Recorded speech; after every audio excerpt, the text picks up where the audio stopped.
¿Qué tal? Soy Carlos Ruz.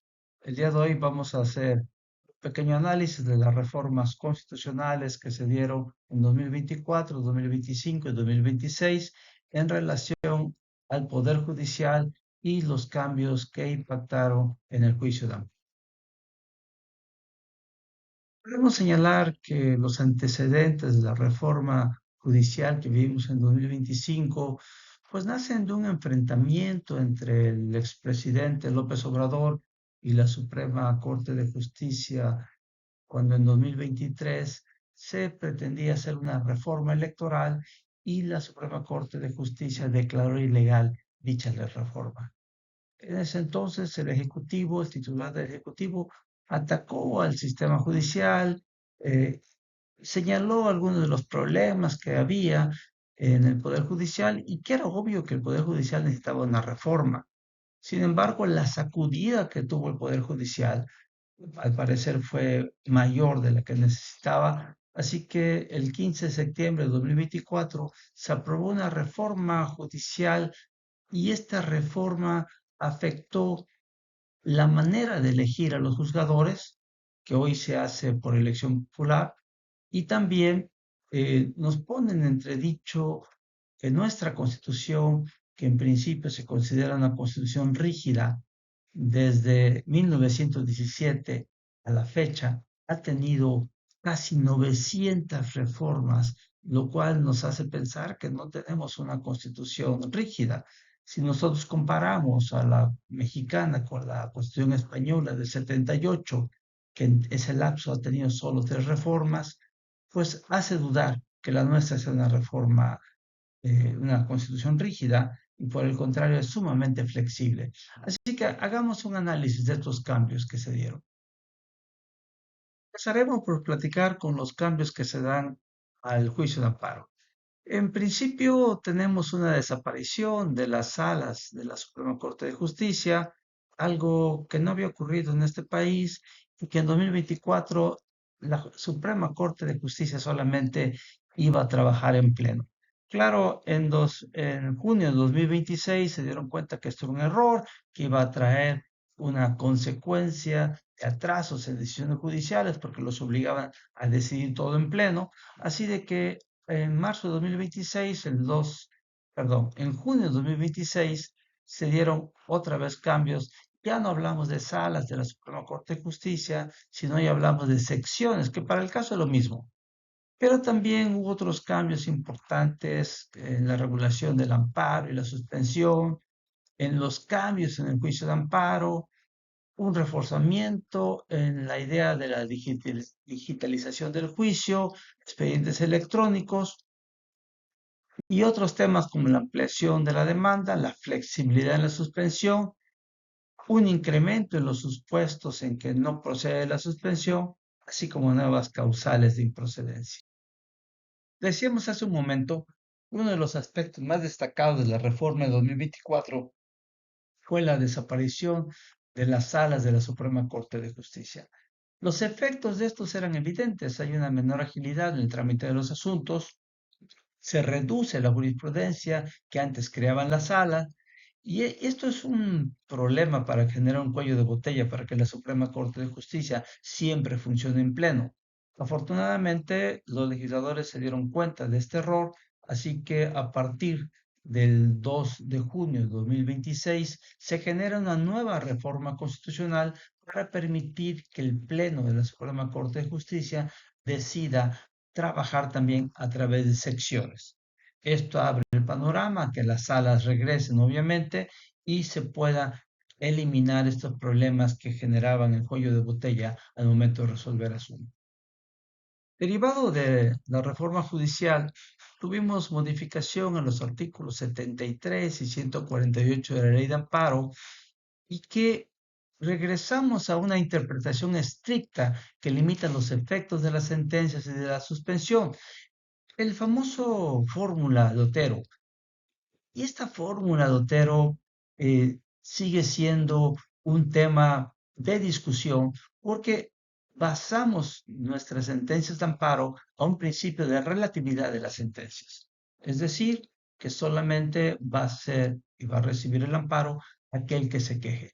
Sin embargo, la crítica que se ha hecho siempre a la fórmula de Otero es por qué el Estado mexicano seguirá aplicando leyes que ya fueron declaradas inconstitucionales. Esto es contrario a la lógica. El exministro ya extinto Juventino Castro en 1988 ya cuestionaba que la fórmula de Otero era un impedimento que limita la eficacia del juicio de amparo y en este sentido nuestra reforma mantiene esta figura que tiene efectos limitados, que carente de lógica, como decíamos hace rato, porque si ya se pronunciaron en cuanto a que la norma es inconstitucional, cada ciudadano tiene que formular su propio juicio de amparo. Esta es una situación que aún está pendiente y que la reforma no resolvió. Pero no todos los cambios que se dieron con las reformas a la ley de amparo el 13 de marzo de 2025 y el 16 de octubre de ese mismo año, no todos fueron negativos. En algunos casos vemos que se amplió la procedencia del juicio de amparo, se modificaron varios artículos, el artículo 1 y el 5 amplían los presupuestos del amparo, precisan la legitimación del quejoso, también establecen cuando un particular es autoridad responsable y cómo debe de hacerse esa adopción. Cambiamos el código supletorio al Código Nacional de Procedimientos Civiles y Familiares, eliminamos el código anterior que se ocupaba de manera supletoria y los artículos 3 y 6 en materia penal permiten que cualquiera persona pueda promover el amparo sin acreditar personalidad.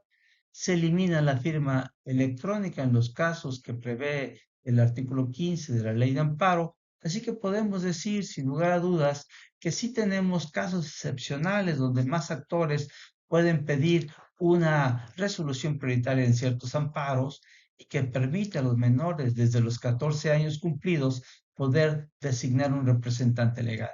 En conjunto, estas modificaciones aparentemente son mejores y dan una mayor protección, por lo tanto tampoco se trata de criticar todas las reformas, esta la considero, por lo menos el de la voz la considero positiva.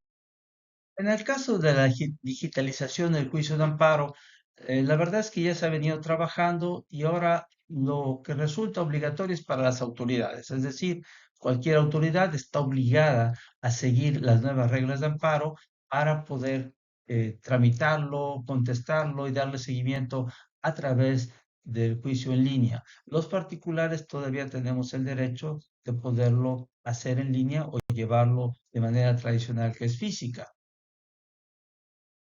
Otro punto que es destacable es que pues, se refuerza la idea de los expedientes electrónicos que se venían dando. Aquí no hay mucho que decir. Estamos tramitando a un sistema acorde a los tiempos, un sistema electrónico. Dentro de las reformas tenemos la que se da al artículo 111 de la Ley de Amparo en su fracción segunda, que hoy establece un criterio más detallado para poder ampliar la demanda. Esto implica que los actos de la autoridad hoy están bien claros que solamente podemos ampliar, y así lo dice la fracción segunda, cuando se exista una, una conexión. Si no hay conexión a los actos, la ampliación de la demanda no procederá fuera de lo previsto.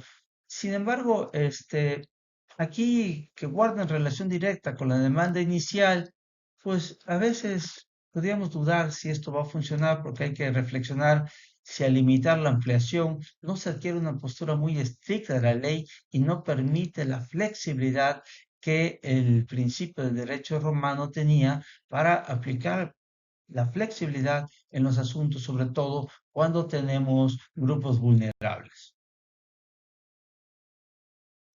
Otro punto que destaca, y este también lo vemos positivo, es que hay una flexibilidad en los requisitos de la apariencia del buen derecho. Se modifica el artículo 128 de la Ley de Amparo, que lo hace más flexible para la suspensión de actos reclamados, y esta figura del derecho mexicano que llamamos apariencia del buen derecho, es decir, el análisis preliminar de los argumentos aportados al juez, donde sin que implique prejuzgar, se pueda ver que le asiste cierta razón al quejoso y le pueda suspender el acto reclamado. También es un tema que consideramos positivo. Otro punto, el 8, es que los supuestos en que no procede la suspensión también se amplían. Sobre todo, no procede la suspensión con los intereses públicos, es decir, con las actividades prioritarias del Estado, cuando los recursos provengan de actividades consideradas ilícitas, cuando estén menores e incapaces involucrados, en el caso de pensiones alimenticias, por ejemplo, en los temas de extinción de dominio no opera a menos que sea un tercero que no está involucrado y que sea el propietario y se demuestre, por supuesto. Y también para aquellas actividades que requieren un permiso especial, hablaríamos de actividades médicas, que ahí hay una protección a la ciudadanía para evitar que se suspendan ese tipo de actos. Dentro de la reforma eh, existe nuevas causales de improcedencia del artículo 61 de la Ley de Amparo, y estas reformas modifican el catálogo de causales de improcedencia, entre ellas que no procede contra actos del Tribunal de Disciplina Judicial. Este blindaje, a juicio del servidor, contraviene la Convención Americana y el espíritu de la Ley de Amparo al no garantizar un recurso final a las resoluciones que dicta el tribunal. Aquí creo que se equivocan los legisladores. Se reiteran también los supuestos del artículo 5 de la Ley de Amparo, que es improcedente el mismo si no hay una afectación a intereses jurídicos o legítimos, sino un acto de aplicación. Y en materia penal, artículos 19 y 20 constitucionales, sobre todo en la fracción 17, el amparo es improcedente hasta que exista sentencia de primera instancia, pues las violaciones aún pueden corregirse a través de la apelación, es decir, sin sentencia firme no procede. Sin embargo, el juez penal sí debe suspender el procedimiento tras concluir la etapa intermedia y hasta que se resuelva el amparo, evitando avanzar el juicio oral. Aquí hay una tensión práctica. La suspensión puede prolongar el proceso y afectar a las víctimas y los ofendidos, pero lo que se busca es proteger a la persona que haya sido acusada y que pudiera ser acusada injustamente. Derivado de la reforma de 2024, en 2025, pues se vieron modificaciones a tres artículos de la Constitución que establecen requisitos para integrar a la Suprema Corte de Justicia. Estos cambios que se dan a la Constitución, una vez más, el de la voz considera que significan un retroceso. La última modificación que teníamos del artículo 95 se había dado en 2016, y entre los requisitos era ser mexicano por nacimiento. Eso no cambia, pero hoy la edad mínima ya no se requiere. Pero lo que a mi juicio genera mayor eh, crítica es el hecho de que antes se pedía una antigüedad profesional y una trayectoria acreditada de por lo menos 10 años del ejercicio del derecho. Hoy solamente se piden 5 años de práctica profesional. Si nosotros consideramos que esos parámetros se daban a través de una carrera judicial, en el caso de los cambios, y esto implicaba meritocracia, creo que hemos reducido los requisitos al mínimo, porque en 5 años, y lo quiero decir así sinceramente, en 5 años uno, cuando sale de la facultad, apenas está uno adquiriendo la experiencia suficiente. Ya con 10 años de ejercicio profesional, ya uno podría tener un mejor desempeño al momento de ser un juzgador. También modificamos el artículo 96 de nuestra Constitución, y esto es para la designación de quienes van a ser los ministros de la Suprema Corte de Justicia. Antes de la reforma, y aquí la reforma, el último cambio se había dado en 1994, y a partir de la reforma, los cambios, la verdad es que también son cambios significativos, porque ahora la intervención del Ejecutivo antes era enviar una terna al Senado, dejar que el Senado la pudiera rechazar, que al final también quedaba una designación discrecional del Ejecutivo. Pero ahora existe un procedimiento donde el Ejecutivo postula a tres, el Legislativo a otros tres, dos lo hacen en el Senado, uno en la Cámara de Diputados, y también el Pleno de la Suprema Corte de Justicia puede hacerlo. La convocatoria ahora la hace el Senado y esta elección eh, que se dice que es una legalidad por sufragio, en la práctica vemos que hay una intervención de un comité evaluador, que ahora con las reformas este comité evaluador va a poder determinar quiénes son los candidatos idóneos y posteriormente con la reforma que se está dando en 2026 estos candidatos idóneos, que van a ser cuatro, va a haber un proceso de insaculación, es decir, va a haber un sorteo para dejar solamente a dos. Y esto nos pone en duda si el azar es el mecanismo para elegir a la mejor persona. La meritocracia debería ser el eje rector para poder elegir al mejor juzgador y no dejarlo a la suerte y no dejarlo a una elección popular. Y esto lo digo con todo respeto, no es que no confíe en lo que la mayoría decida, la verdad es que la mayoría no tiene elementos para juzgar. Ahí lo que debemos de determinar es un comité evaluador que sea objetivo, que pueda ver los méritos de las personas y ver su carrera judicial y no tanto dejarlo a través de comités donde el propio Ejecutivo está decidiendo a quién va a nombrar, el Senado y la Cámara de Diputados. Así de que esto es sumamente criticable a mi juicio. Lo que sí resulta positivo es que se modificó el artículo 97 para que la Suprema Corte de Justicia tenga una función eminentemente jurisdiccional. Anteriormente también realizaba algunas actividades administrativas a través del Consejo de la Judicatura y esto ha quedado relegado, lo cual es a todas luces una buena medida. Habíamos visto hace algunos años cómo algunos ministros habían colocado a sus hijos, algunos sin perfil. Se da el caso de un ministro, no voy a señalar el nombre, que su hija era una odontóloga y estaba despachando en la Suprema Corte de Justicia. Así que quitarle estas atribuciones a la Corte en la modificación que se dio en 2024 resulta un hecho positivo. Para concluir este video podemos decir que la reforma judicial es una reforma que se da a través de un capricho, una discusión entre el Ejecutivo y el Legislativo, y que es sumamente cuestionable porque tuvo una participación de solo el 13% del padrón electoral. Y cuando se da la reforma constitucional, los congresos tuvieron una aprobación express. El Congreso de Oaxaca, según una nota periodística, solo discutió 5 minutos y aprobaron la reforma judicial. ¿Cómo se eligen los candidatos? Pues hay una elección controlada, hay candidatos previamente seleccionados. Y en el ejercicio democrático vimos el uso de acordeones. La propia observadores de la Organización de los Estados Americanos denunció irregularidades.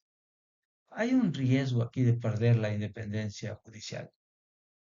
Y vemos que algunos de los actuales ministros están acusados de plagio de tesis, otros obviamente tienen un parentesco con algunas figuras políticas y tenemos un riesgo auténtico de independencia, de pérdida de la independencia del Poder Judicial. Pero creo, y con esto concluyo, que lo más lamentable que se ha dado en esta reforma de 2024 son los requisitos mínimos que hoy se pide del artículo 95 para poder elegir ministros de la Suprema Corte de Justicia.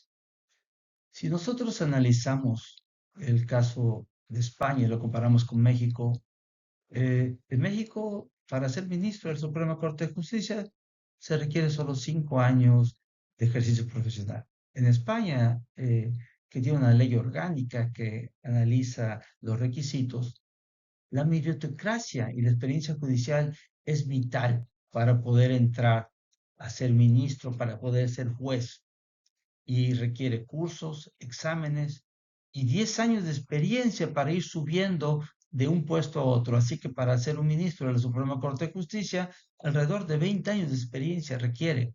La promoción se da por escalafón. Nosotros hemos olvidado la meritocracia. Y también vemos que nuestros legisladores con poco análisis hacen modificaciones sin ver los alcances. Y una de ellas yo me refiero cuando en 2024 eliminaron las salas y que ahora regresan como secciones. Nuestra constitución está muy cercana a las 900 modificaciones. Esto se debe en gran medida a que nosotros ajustamos la constitución a los caprichos del Ejecutivo, porque al modificarla no podemos acusar de inconstitucional ninguno de los actos que ellos cometan. Necesitamos cambiar este país a través de una constitución rígida, seria, que no permita las injerencias externas, que esté basada en principios y en la medida en que no podamos modificarla, podamos discutir e intentar que las leyes secundarias que regulan los principios de la Constitución podamos llevarlas a juicio y pedir su inconstitucionalidad.